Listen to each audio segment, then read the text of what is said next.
সহজ। তাহলে আমরা দেওয়া আছে, কি দেওয়া আছে?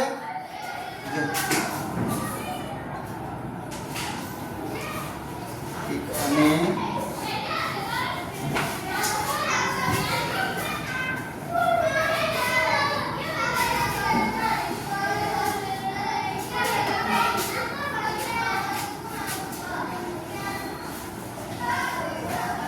এখানে দেওয়া আছে ভাজক কত? 34। ভাজক 34।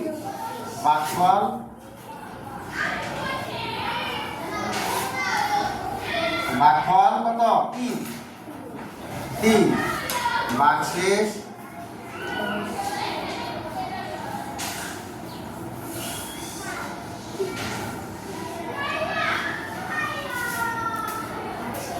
ভাগশেষ 10। তাহলে নিঃশেষে বিভাজ্য না হলে ভাজ্য নির্ণয় সূত্রতে আমরা দেখতে পাই, কি দেখতে পাই? ভাজক গুণ ভাগফল যোগ ভাগশেষ সমান সমান কি? ভাজ্য সমান সমান ভাজ্য। এই সূত্রটা কিন্তু আমরা জানি। নিঃশেষে বিভাজ্য না হলে ভাজ্য নির্ণয় সূত্র হলো ভাজক গুণ ভাগফল যোগ ভাগশেষ। আচ্ছা, ওটা আমরা লিখব। তাহলে আমাদের 3টা জিনিস দেওয়া আছে, আরেকটা জিনিস আমাদের দেওয়া নাই। তাহলে সেই জিনিসটার নাম কি? ভাজ্য। তাহলে ভাজ্য আমরা এখানে লিখব।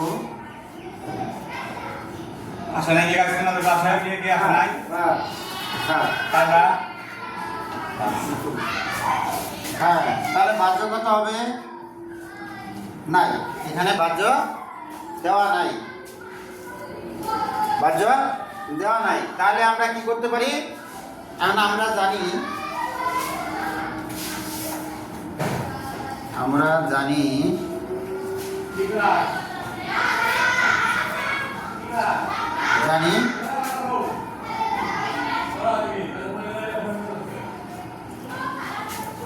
নিঃশেষে বিভাজ্য না হলে ভাজ্য নির্ণয় সূত্র কি? ভাজক গুণ ভাগফল যোগ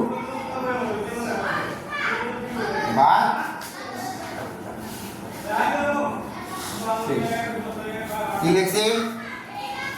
আমরা জানি ভাজ্য নিঃশেষে বিভাজ্য না হলে ভাজ্য নির্ণয় সূত্রটা কি হলো?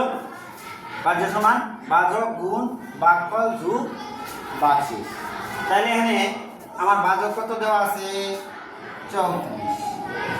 তাহলে গুণ ভাগফল কত দেওয়া আছে? 3। তারপরে যোগ সূত্রটা লিখলাম। হ্যাঁ, ভাগশেষ 10। তাহলে এই 34কে আমরা 3 দিয়ে গুণ করতে পারি। 3 4 কত? 12। 12 আর 2 হাতের হলো 1। 3 থেকে 9 আর 1 10। তাহলে যোগ এই 10 সমান সমান। তাহলে কত হলো? হ্যাঁ, 1 2। তার মানে 0 2 1 এই 0 যোগ করলে 1 1 1, তার মানে 112। আচ্ছা, তাহলে 112। অতএব আমরা লিখতে পারি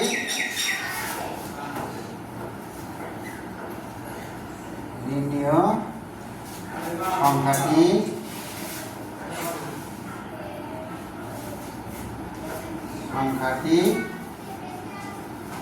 নির্ণীয় সংখ্যাটি 112। নির্ণীয় সংখ্যাটি 112। তাহলে আমরা এই অঙ্কটা কি বুঝতে পারলাম? আমাদের ভাজক দেওয়া আছে, তাহলে 34। হ্যাঁ, 34 দিয়ে ভাগ করলে ভাগফল 3 থাকে এবং ভাগশেষ কত থাকে? 10 থাকে। তাহলে দেওয়া আছে, এখানে দেওয়া আছে ভাজক 34, ভাগফল 3, ভাগশেষ 10। তাহলে ভাজ্য কত? এখন আমরা জানি ভাজ্য সমান ভাজক গুণ ভাগফল যোগ ভাগশেষ সমান সমান। তাহলে ভাজক এখানে 34, গুণটা রইল, ভাগফল কত? 3 যোগ এই ভাগশেষ।